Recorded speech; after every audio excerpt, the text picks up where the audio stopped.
मेरे छोटे 4 बच्चे हैं, खुद रेंट पे रहते हैं। अब्बू की डेथ हो गई, अम्मी भी बीमार है, छोटे बहन भाई। जब घर के हालात ऐसे होते हैं ना, फिर मजबूरी में आना पड़ता है। अगर यकीन नहीं आता बेशक मेरे घर चले जाएं, घर में आपको पता चल जाएगा क्या हालात है। रेंट पे रहते हैं, वाकई बच्चे हैं, सास हैं, वो आपको खुद यकीन हो जाएगा। सच बोलती हूँ, इसमें अगर जरा से भी आपको झूठ नजर आया, आप जो मर्जी मुझे सजा दे दें। अस्सलाम वालेकुम नाज़रीन, लीडर टीवी की जानिब से मैं यासर शमून खान एक मुकामी शाहराह के ऊपर खड़ा हूँ और यहाँ पे हम निशानदेही कर रहे थे। सुबह से ढूंढ रहे थे काले बुरका पोश ख़वातीनें मुख्तलिफ़ इलाकों में खड़ी होती हैं, आपने देखी होंगी, और वो मांगने के लिए बैठ जाती हैं और नकाब उन्होंने किया होता है। इनके पीछे क्या कहानी है ये तो हमें पता नहीं है, लेकिन ये काला बुरका पहना होता है और ये हर कहीं सुनसान इलाके में कहीं ना कहीं बैठी होती हैं। एक हमने तलाश कर ली है, आराम से हम आहिस्ता आहिस्ता जाते हैं और जाके इन तक पहुँचते हैं और इनसे बात करने की कोशिश करते हैं कि आखिरकार ये कौन से हालात से दो चार हैं या इसके पीछे एजेंडा क्या है, कहानी कैसे, जानने की कोशिश करते हैं। ये हैरत अंगेज़ मरहला है। आइए मेरे साथ। अस्सलाम वालेकुम बहन, क्या हाल है, आप कैसी हैं? ठीक ठाक है बहन। हमें ये नहीं समझ आती, आप जैसी बहुत सारी काली बुरका पोश औरतें जो सी मुख्तलिफ चौकों में बैठी होती हैं, ये तकरीबन तकरीबन 2-3 महीनों से ये सिलसिला चला है। ये क्या सिलसिला, क्या है ये कहानी क्या है? अस्सलामुअलैकुम। बात ये है कि मेरे हस्बैंड रहते हैं बीमार बहुत ज़्यादा। मेरे हस्बैंड रहते हैं बीमार बहुत ज़्यादा, उनके काफ़ी कारोबार भी थे। वो बस बीमार होने की वजह से फिर मेरे छोटे 4 बच्चे हैं, हम खुद रेंट पे रहते हैं। अब्बू की डेथ हो गई, अम्मी भी बीमार है, छोटे बहन भाई। अगले चौक में भी एक काले बुरके वाली बैठी है, उससे अगले चौक में भी बैठी है, उनका तो शाहराहों पे बैठी है, 2-3 भी बैठी। पता नहीं, मुझे तो उनका पता नहीं। मैं तो कभी कभी आती हूँ, मैं रोज़ नहीं आती यहाँ पे। अच्छा। जब घर के हालात ऐसे होते हैं ना, फिर मजबूरी में आना पड़ता है, सिर्फ बच्चों के खातिर। टिपिकल अंदाज होता है या अक्सर यहाँ पे एक औरत बैठी, उसने बच्चा उठाया होता है, साथ पानी की बोतल रखी होती है, ये जो आपने रखी हुई है, और आप यहाँ पे बैठी होती हैं, गद्दी रखी होती है बाकायदा तौर के ऊपर। नहीं नहीं, मैं अपने बच्चे कभी ज़िंदगी में नहीं लाई, क्योंकि हमारा पेशा नहीं है, ख़ानदानी है। ऐसी कौन सी मजबूरियाँ हैं मेरी बहन जो यहाँ सड़क पर बैठा देती हैं आपको, और अच्छी खासी चमकदार जूती भी आपने पहनी होती है। मैं आप पे शक करने की कोई जिसारत नहीं कर रहा, लेकिन आखिरकार हम हालातों वाक़यात से आगाह तो एक दूसरे को रखना चाहते हैं ना। आप ये बताइए कि इतनी सारी औरतें काले बुरके पहन के मुख्तलिफ जगहों पे खड़ी हैं, आप इस बात को नज़रअंदाज नहीं कर सकती। आखिरकार कहानी क्या है, ये काले बुरके वालियों के ही हालात ख़राब हो रहे हैं? नहीं, बात ये है कि जिन जो होते हैं ना इशारे पे, और जो उनके होते हैं वो आजकल बात ये है कि कोई किसी पे ट्रस्ट नहीं कर सकता, क्योंकि जो होते हैं इशारे पे लोग जो बच्चों लेके जाते हैं, वो पर्दाबश लोगों का हक जो है वो ले लेती हैं, छीन लेती हैं। इसलिए लोगों को पता नहीं चलता कि कौन मजबूर हो क्या आता है और कौन किसका पेशा है। ये कोई इलाके भी बांटे होते हैं? नहीं, मुझे नहीं पता इसके बारे में, क्योंकि मैं इस तरह की हुई नहीं कि मुझे इन बातों के बारे में कुछ पता हो। कब से ये आपने भीख मांगना शुरू की? ये हो गया मुझे साल 1 हो गया। साल 1 हो गया। तो कोई काम क्यों नहीं कर लेती किसी जगह पे? बहुत सारे घरों में सफाइयाँ भी की जा सकती हैं। घरों में सफाइयाँ करती थी, लेकिन मेरे छोटे बच्चे हैं, क्योंकि सबसे बड़ा 6 साल का बेटा है, बाकी मेरी 2.5 साल की बेटी है, सबसे छोटे वाले।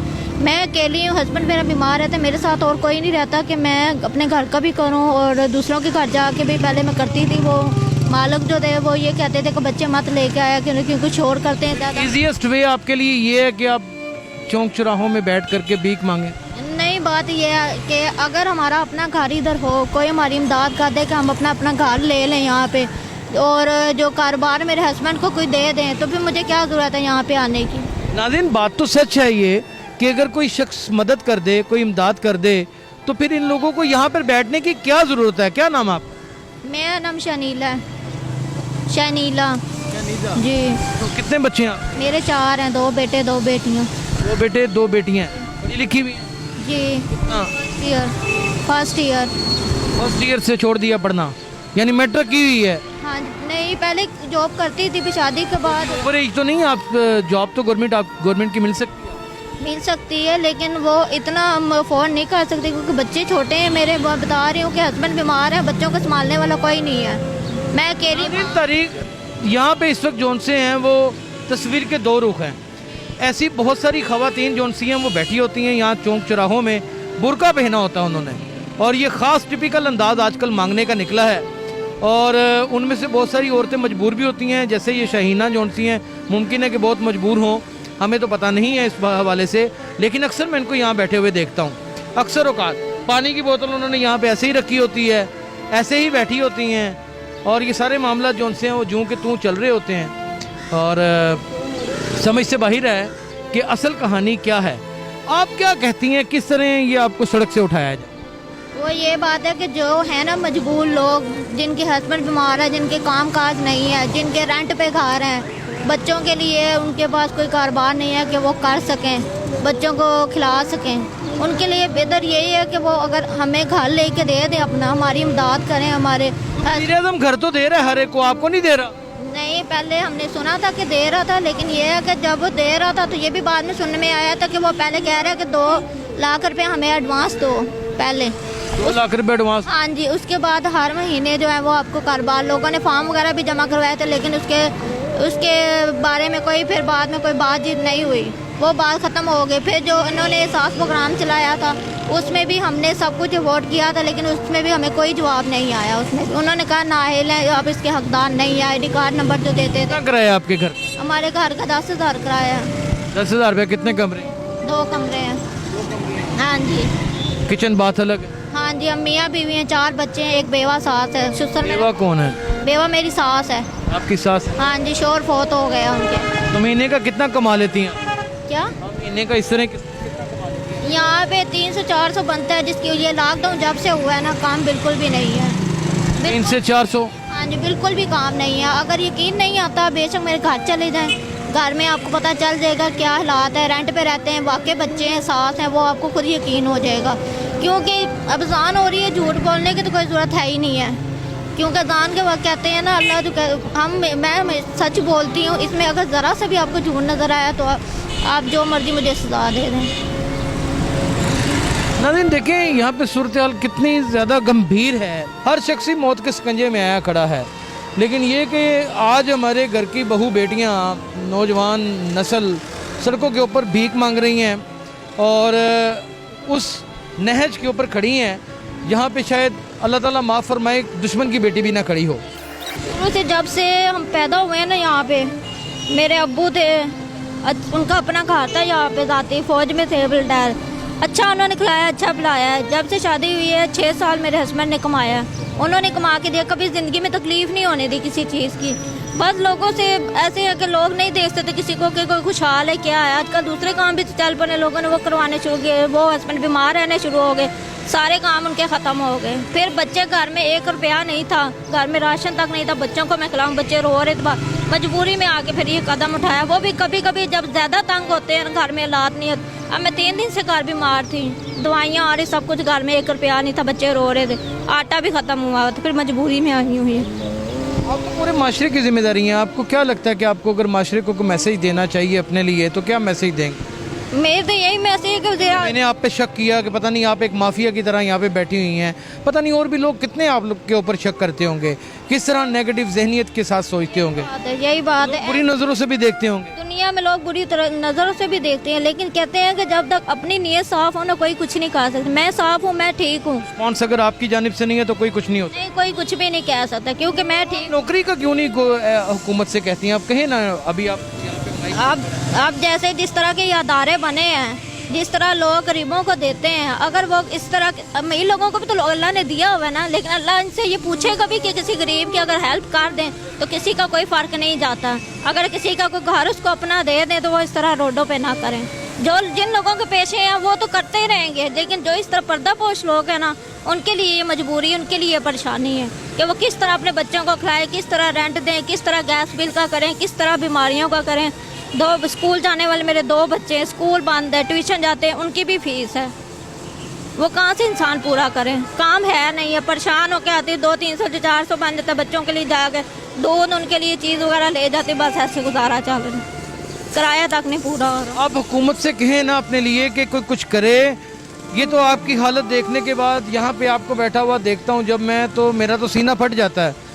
और मैं कितनी मदद कर सकता हूँ, जो भी मदद कर सकता हूँ अपनी हैसियत के मुताबिक वो तो मैं करूँगा ही, लेकिन मुझे ये नहीं समझ आती कि ये पूरी दुनिया यहाँ से गुजरती है, बड़े मुहैयर हज़रात गुजरते हैं, खाते पीते लोग गुजरते हैं, वो लोग गुजरते हैं जो एक कंबल किसी के ऊपर देते हैं और 100 लोग तस्वीर इकट्ठे खिंचवाते हैं, उनको भी मौत नहीं पड़ती, वो मौत पड़ने भी यहाँ नहीं आते। ये इस मुल्क की लड़की जौन सी है, जवान यहाँ पे खड़ी है, और शहबाज शरीफ साहब आपकी भतीजी मरियम नवाज कैसी शानदार ज़िंदगी गुजारी, ये उससे ज़्यादा खूबसूरत है, ये उससे ज़्यादा यंग है। उस्मान बुज़दार साहब को ख्याल करें, तमाम लोग बड़े मीडियोकर्स जो उनसे हैं वो ख्याल करें।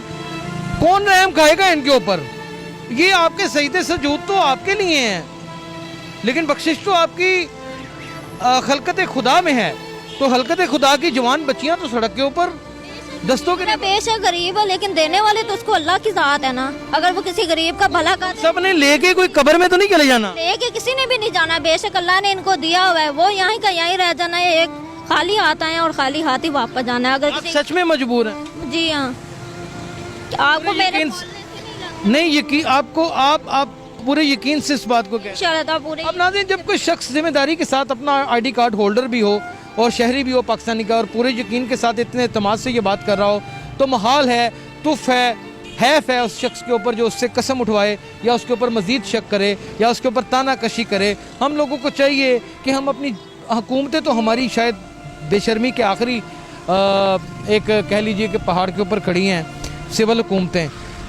मैं तो कहता हूँ कि फ़ौज ही आ जाए, खुदा की कसम, मेरी ये दिल से दुआ है। और वो सब गरीबों का भी सोचती है और उनके ऊपर दस्ते शफकत भी रखती है। जब तक फ़ौजी निज़ाम आते रहे हैं, हमने तरक्कियाँ तो ज़ाहिर बात नहीं की, लेकिन गरीब खुशहाल रहा है। उनकी बेटियाँ सड़कों के ऊपर मांगती नहीं रही आके उस वक्त, उस दौर में।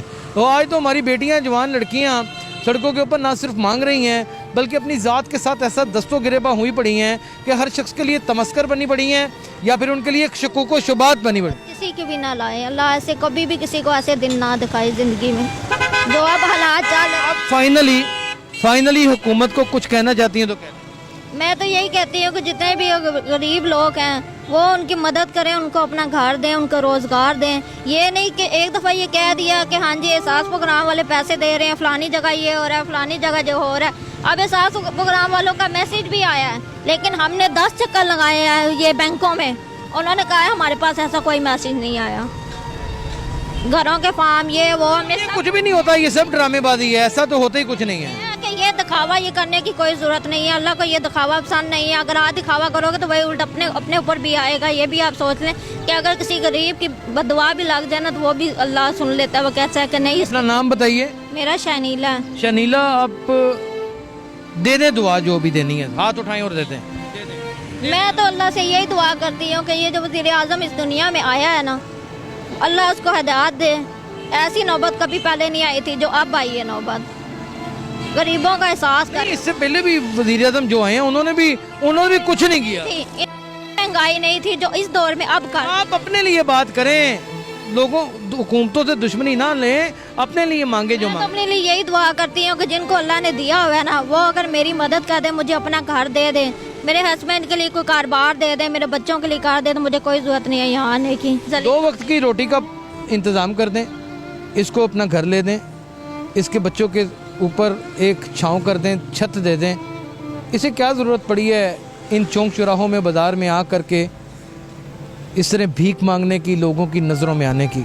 नाज़रीन, खुदा का वास्ता है, मेरी आपसे ये दरख्वास्त है, इसे तलाश करना कोई मुश्किल नहीं होता है। मेरी आपसे दरख्वास्त है कि ये काम हम करना शुरू करें ताकि हमारी जानिब से कोई कदम उठाया जाए। अपना बहुत ख्याल रखिए कि ऐसी निशानदेहियाँ करते रहेंगे। अल्लाह हाफ़िज़।